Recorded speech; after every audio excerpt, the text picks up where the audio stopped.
Hi friends, ഇപ്പോൾ വെളുപ്പിന് 4 മണിയായിട്ടുണ്ട്. നമ്മൾ രാവിലെ തന്നെ റെഡിയായിട്ട് കാരായിട്ട് തെയ്യം കാണാൻ വേണ്ടി പോകാൻ നിൽക്കുവന്നേ.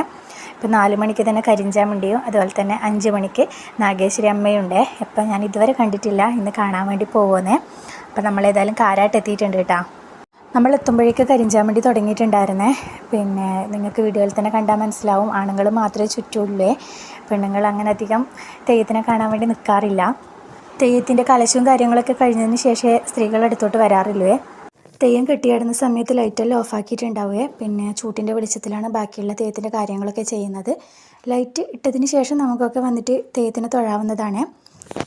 തെയ്യത്തിൻ്റെ മുഖത്തെഴുത്തും കാര്യങ്ങളും കാണുമ്പോൾ തന്നെ നമുക്ക് പേടിയാവും കേട്ടോ. കറുത്ത ചായം തേച്ചിട്ട് അതിന് വെള്ള പൊട്ടുകൾ പോലെയൊക്കെയാണ് വരച്ചിട്ടുള്ളത്. എത്രയൊക്കെ പേടിയുണ്ടെന്ന് പറഞ്ഞാലും ഈ തെയ്യത്തിനെ കാണാൻ വേണ്ടിയിട്ടാണ് കേട്ടോ ആളുകൾ കൂടുതലായിട്ട് രാവിലെ എത്താറുള്ളത്. ഞാനും അതിന് വേണ്ടിയിട്ട് തന്നെയാണ് എത്തിയിട്ടുള്ളത്. ഞാൻ എൻ്റെ തറവാട്ടിലൊക്കെ പോയിട്ട് കണ്ടിട്ടുണ്ട്, പക്ഷേങ്കിൽ ഏട്ടൻ്റെ തറവാട്ടിൽ ഇത് ആദ്യമായിട്ടാണ് ഞാൻ പോകുന്നത് ഈ സമയത്ത്. കരിഞ്ചാമുണ്ടി കഴിഞ്ഞതിന് ശേഷമാണ് കേട്ടോ നാഗേശ്വരി അമ്മേൻ്റെ പുറപ്പാട്.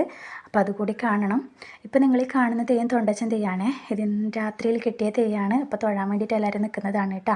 പിന്നെ ഉള്ളതാണ് നമ്മുടെ നാഗേശ്വരിയെ.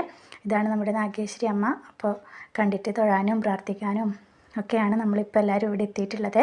തെയ്യത്തിന് നമ്മൾ മുട്ടയും അതുപോലെ തന്നെ അരി, മഞ്ഞൾപ്പൊടി ഇതൊക്കെ നമ്മൾ തീർച്ചയായിട്ടും കൊടുക്കാറുണ്ട് കേട്ടോ. ഞാൻ ആദ്യമായിട്ടാണ് ഈ നാഗേശ്വരി അമ്മനെ കാണുന്നത്. തുടക്കം മുതൽ അവസാനം വരെ കാണാൻ പറ്റിയതിൽ ഒരുപാട് സന്തോഷമുണ്ട് കേട്ടോ. പിന്നെ തെയ്യം കാണാൻ എനിക്ക് ഒത്തിരി ഇഷ്ടമാണ്. പക്ഷേങ്കിൽ ഇപ്പം കുഞ്ഞൊക്കെ ഉള്ളതുകൊണ്ട് അവൾക്ക് ഭയങ്കര പേടിയാണ്. അതുകൊണ്ട് നമ്മൾ തെയ്യം കാണാനൊന്നും അങ്ങനെ പോകാറില്ലേ. ഇതിപ്പോൾ നമ്മൾ അവളെ ഉറക്കി കിടത്തിയിട്ടാണ് വന്നിട്ടുള്ളത്. അപ്പോൾ തെയ്യമൊക്കെ കണ്ടിട്ട് നമ്മൾ പോകും.